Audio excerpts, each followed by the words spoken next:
السلام علیکم۔ Daily update کے ساتھ میں آپ کی خدمت میں حاضر ہوں۔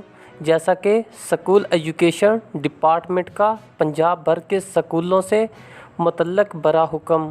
اس سے پہلے کہ اگر آپ ہمارے چینل پر نئے ہیں تو ہمارے چینل کو سبسکرائب کر دیں تاکہ گورنمنٹ کی طرف سے آنے والا ہر نوٹیفیکیشن آپ تک سب سے پہلے پہنچ سکیں۔ جیسا کہ سرکاری اسکولوں میں افسران کی جانب سے رہائش اختیار کرنے سے تعلیمی اداروں کے اخراجات میں ہوشربہ اضافہ، افسران کی جانب سے ہاؤس رینٹ کی عدم ادائیگی کے باعث محکمہ کو ماہانہ کروڑ روپے کا نقصان ہونے لگا۔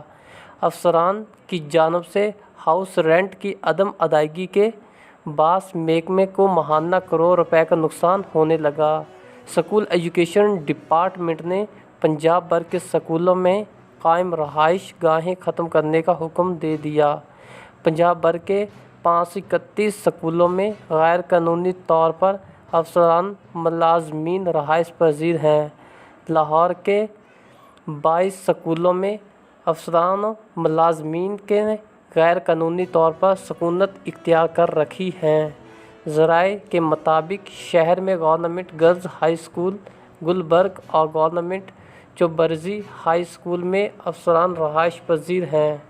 اسی طرح government comprehensive girls high school Wahdat road, government boys pilot school Wahdat colony, government junior model school model town میں افسران ملازمین رہائش پذیر ہیں۔